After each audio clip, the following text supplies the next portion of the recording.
En el proyecto lo que se establece, después de mucho debate, es que la mujer pueda decidir voluntariamente la interrupción de su embarazo hasta la semana 12 de gestación. Esa es una diferencia que tienen otros proyectos. Algunos de los otros proyectos presentados plantean que sea hasta la semana 14. Esta es una materia de debate, pero no es fundamental ni unas cuestiones que más lo diferencian.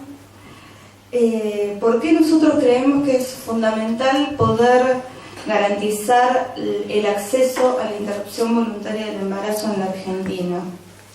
En la Argentina, de acuerdo al Ministerio de Salud de Nación, se llevan adelante cada año entre 500.000 y 700.000 abortos, con lo cual si uno calcula que son 500.000, da un aborto por minuto en nuestro país.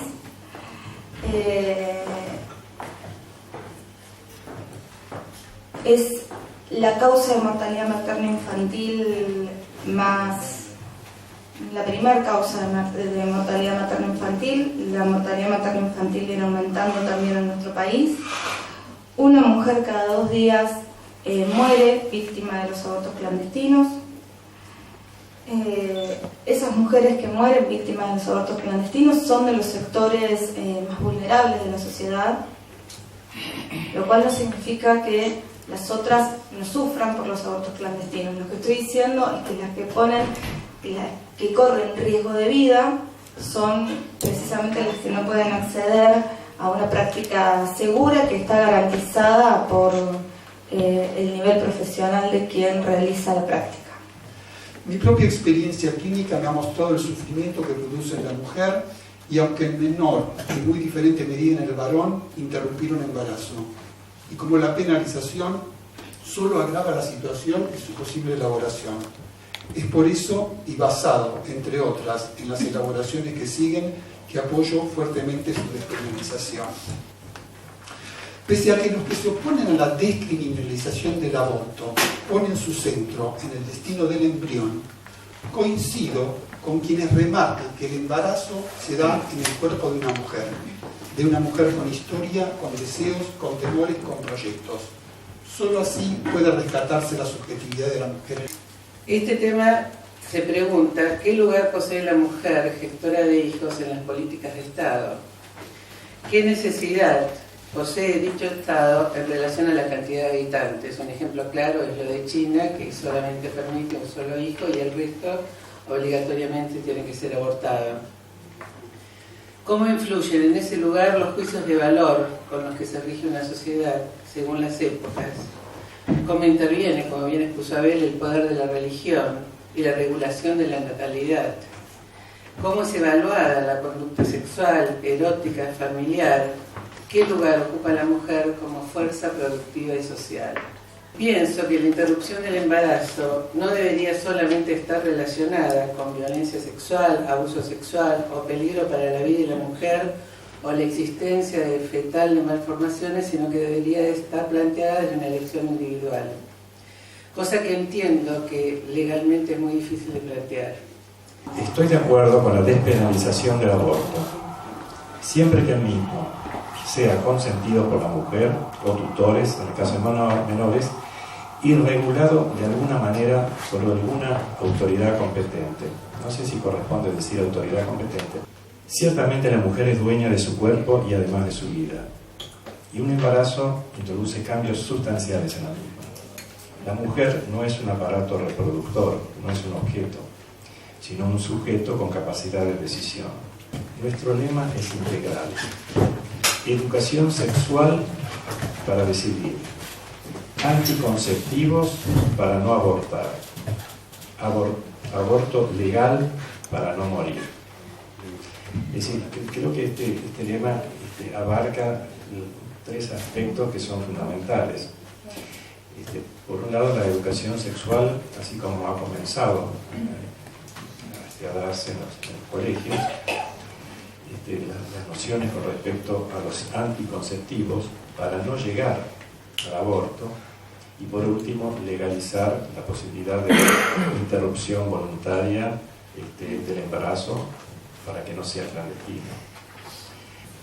¿Cuáles serían las consecuencias sociopolíticas que podría tener una interrupción voluntaria del embarazo? ¿Podría traer un desmedido aumento en la frecuencia de los abortos, que por otra parte serían legalmente aceptados, y quizás facilitada su óptima instrumentación? ¿No son necesarios profundos cambios culturales? ¿Las leyes están detrás de la sociedad o por delante, como lo habían traído? ¿Es la sociedad la que siempre decide entre el aborto clandestino y el legal? Yo prefiero este último. Pero entre embarazo y procreación o aborto, prefiero lo primero. En primer lugar, como ciudadano. En segundo lugar, como médico. Y en tercer lugar, como psicoanalista. Que me parece que son tres registros distintos. El primer registro, el de ciudadano, yo asisto, digamos, a la siguiente cuestión de sociología casera, que es un incremento notable de embarazos adolescentes accidentales, al modo del acting out, o del pasaje al acto, y un retraso en ciertos sectores socioculturales medios y altos de la maternidad, hasta que el límite biológico golpea a la mujer particularmente, ¿no? No tanto al hombre, que en general tenemos más tiempo para la paternidad, ¿no? En ese sentido, me parece que cualquier ley de aborto debería ir acompañada o promoverse una ley de salud reproductiva. Yo soy partidario de la ley y no soy partidario del aborto, en términos que se defiende una vida en abstracto, pero la vida no se la sostiene porque esa misma gente se opone a leyes que apoyan a la infancia, como la ley de hijo, la ley de soporte al hijo, y se oportan públicamente diciendo que esos son actos de caridad. Y realmente esto me parece muy llamativo. La protección a la infancia debe darse en relación a la protección socioeconómica de la marginación creciente de la sociedad, y no meramente en una abstracción de una vida, que realmente hay que ver si una vida en qué condiciones merece ser vivida. Esto está ligado a otra ley que se acaba de aprobar, que es la ley de muerte digna. Me parece que hay que pensar en términos filosóficos cuál es la dignidad de una vida, ¿no? Y no hacer una apología de la vida en abstracto. Y finalmente, brevemente, voy a decir que como psicoanalista yo apuesto a la clínica de lo singular, y me parece que particularmente en el caso del aborto es fundamental el sostenimiento de la regla de abstinencia.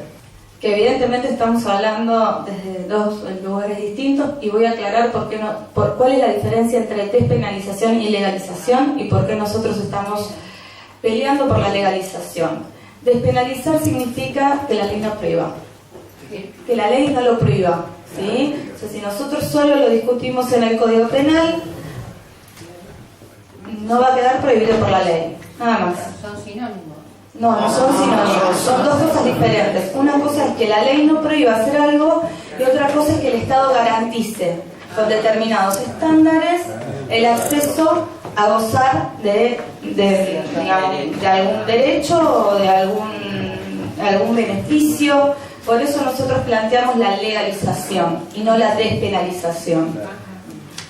Que en general no se habla en términos jurídicos de esto, que creo que debe ser el motor, y me parece que tiene mucho que ver, es la cuestión del deseo de la mujer de poder llevar a término ese embarazo.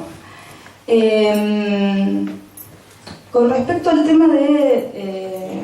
muchos planteaban el tema de la culpa que genera y las lesiones psíquicas. La verdad es que yo no estoy en condiciones de poder dar respuesta a eso, ustedes deben saber mucho mejor que yo.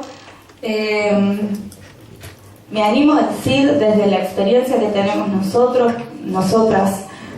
trabajando este tipo de casos y con mucho contacto con mujeres que han pasado por diferentes situaciones,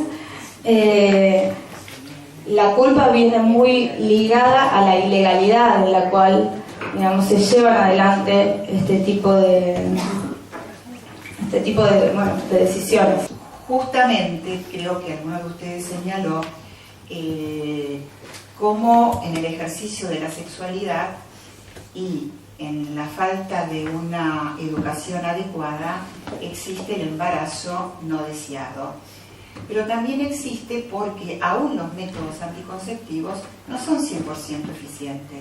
Dos cosas. Primero, porque me parece que hay prejuicios aún dentro de los ámbitos profesionales. Cuando alguien se diferencia entre, bueno, yo como analista tal cosa, pero como persona tal otra, ya ahí hay lugar para un desdoblamiento que supone, por ejemplo, una toma de posición, un prejuicio. Y a pesar de nuestro intento de neutralidad, porque también me parece que nuestra posición neutral frente a estas cosas nunca es total. La mujer puede interrumpir voluntariamente el embarazo. Esta frase ya es en principio paradigmática y me parece que la tenemos que reubicar. En principio, ¿qué quiere decir voluntariamente? ¿Y por qué la mujer? Como ya señalaron algunos de ustedes, cuando aún en casos de embarazos adolescentes, esas decisiones no son tomadas solamente por la adolescente. En general, detrás del adolescente hay una familia, y si no la hay, también, digamos, esto provoca situaciones, y como también ya se dijo, cuál es el lugar, por lo menos, del gestor, del progenitor. Ahí me parece que hay también una contradicción, porque en la expresión causa de mortalidad materno-infantil, ya involuntariamente le estamos dando a ese embrión el estatuto de infantil, digamos, lo cual de alguna manera también se contradice con estas posiciones más avanzadas de no querer darle el estatuto de infante. Lo llamamos legalización del aborto o despenalización del aborto. También ahí hay un campo para discutir, porque la denominación sabemos que también determina. Entonces, ¿estamos a favor de la legalización o de la despenalización? Me parece que esta es otra pregunta. Entonces me parece que tenemos que poder salirnos de las posiciones a tomar en nuestro consultorio, que es de abstinencia, que es de neutralidad, y poder, digamos, explicitarnos. En ese sentido, pienso que lo que podemos aportar a una posible promulgación de una ley es algo un argumento que se esgrime, y es que la mujer tiene derecho sobre su cuerpo. Y a mí me parece que este argumento es muy reducido y provoca las reacciones antiabortistas, porque si la mujer tiene derecho sobre su cuerpo, el feto tiene derecho sobre su cuerpo y todos tenemos derecho sobre su cuerpo, sobre el cuerpo. Entonces, el cuerpo de sí, el cuerpo del otro, el cuerpo... Entonces me parece que ese argumento es también limitante. Si tomamos el tema del deseo, me parece que ahí sí tenemos un aporte para hacer, porque a lo mejor tendríamos que hablar que la mujer y el hombre, o la posible madre y el posible padre o gestor, tienen derecho sobre el deseo y sobre el no deseo del hijo, porque es tan válido el deseo desde nuestra posición psicoanalítica como el no deseo. Una ley no obliga, en todo caso permite, que no es lo mismo.